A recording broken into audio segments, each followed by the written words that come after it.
Halo, salam sehat dan salam sejahtera untuk kita semua yang hadir di sini. Di sini saya akan membahas atau mengangkat topik mengenai pergaulan bebas. Sepertinya persoalan ini tidak asing lagi bagi kita kalangan remaja. Pergaulan bebas itu adalah salah satu perilaku menyimpang yang melewati batas kewajiban, tuntunan, aturan, syarat, dan perasaan malu. Baik, dari pengertiannya saja, pergaulan bebas itu pasti banyak orang yang berpikir bebas itu negatif, apalagi bagi orang yang berpemikiran primitif. Tapi kalau kita bisa open minded, bebas itu tidak hanya negatif, tetapi ada positifnya juga. Kenapa dibilang begitu? Karena dalam pergaulan bebas pasti kita tidak hanya mendapatkan negatifnya saja kan? Istilahnya sebagai manusia memikir tidak hanya yang ke negatifnya saja. Kenapa saya bilang tadi pergaulan bebas itu termasuk positif? Contohnya nih, saya punya kenalan yang beda dari saya, beda suku, budaya, bahasa, apalagi beda negara. Saya punya teman orang barat. Dan saya berteman dengan orang barat itu apakah ada positifnya? Ada. Yang pertama, mungkin kita bisa mengetahui bahasa mereka atau bahasa asing. Yang kedua, kita bisa mengupgrade diri lebih baik lagi. Yang ketiga, kita dapat mengetahui budaya mereka itu apa saja. Mereka itu berbeda dengan Indonesia, seperti misalnya di perbedaan makanan. Misalnya makanan di Indonesia itu, makanan kita pokoknya adalah nasi. Tapi bagi mereka itu sudah makanan berat, dan biasanya mereka hanya makan gandum, roti yang dibakar, dan lain-lain. Dan di sini kita dapat melihat banyak perbedaan yang baik. Dalam segala sesuatu pasti ada yang negatifnya juga kan, tapi jangan diikuti yang itu. Contohnya, pergaulan di luar tuh kan udah biasa berpakaian gengsi.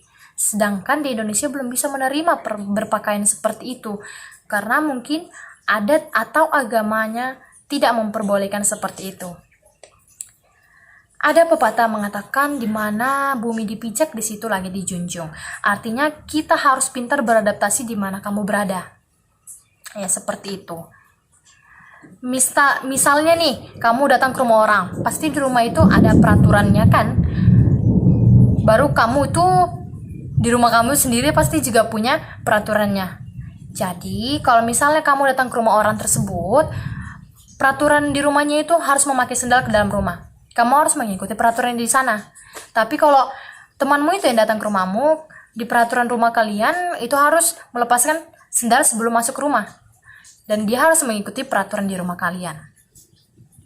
Oleh sebab itu, cukup untuk contohnya. Itu contoh yang tadi saya buat itu contoh yang sama dengan maksud dari pergaulan bebas yang saya maksud. Jadi teman-teman bisa ambil positifnya saja, karena di setiap dunia ini pasti ada yang positif dan ada yang negatif. Dimana negatifnya itu pasti buruk untuk kita, berarti cara menanggulanginya itu dan dengan membatasi pergaulan bebas yang ada dari diri kita sendiri, karena kita nggak akan bisa berubah total dari diri kita kecuali ada niat dan kemampuan. Walaupun dari bahasanya pergaulan bebas ya, tapi kita memang harus kalau mau membatasi diri itu harus dari diri kita sendiri. Aku nggak mau terlalu bebas sekali lah gitu. Seperti itu. Oke, sekarang kita masuk ke kenapa sih aku ngangkat topiknya ini pergaulan bebas. Itu karena di zaman sekarang media sosial yang digunakan kalangan remaja itu mulai meluas dan juga canggih kan. Nah, keresahan yang terjadi di kalangan remajanya, khusus di remajanya, itu pergaulannya sangat-sangat bebas. Nah, kenapa sangat-sangat bebas? Karena di zaman sekarang siapa sih yang gak punya Instagram, Facebook, atau gak punya sosial media yang bisa digunakan untuk berkomunikasi dengan di luar dari circle pertemanan kita. Makanya ini adalah keresahan salah satu orang tua di mana caranya agar tidak terlalu primitif juga terhadap pergaulan bebas. Nah, makanya saya mengangkat tema ini karena yang tadi itu, dan juga saya mengingatkan satu hal lagi untuk teman-teman.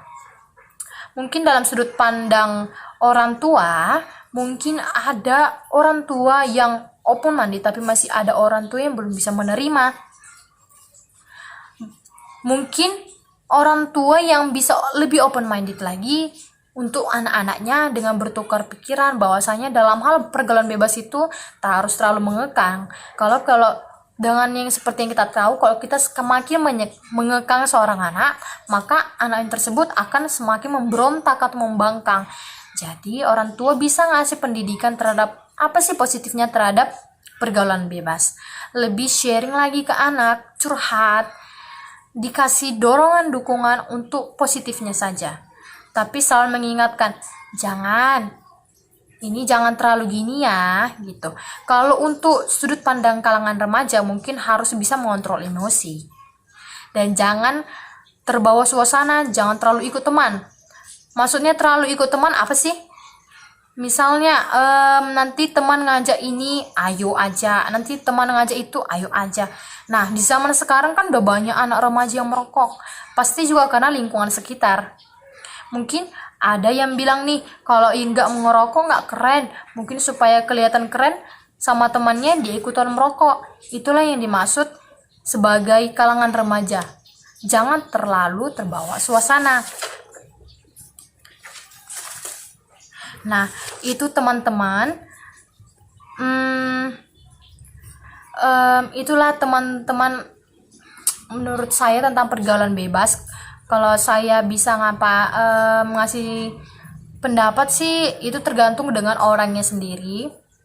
Apakah dia bisa menguasai dirinya sendiri untuk membatasi dirinya untuk melakukan pergaulan bebas, tapi mengambil yang positifnya saja. Nah, itu teman-teman tetap bisa melakukan pergaulan bebas, tetapi ada batasnya ya teman-teman. Itu saja sih. Terima kasih. Salam sehat.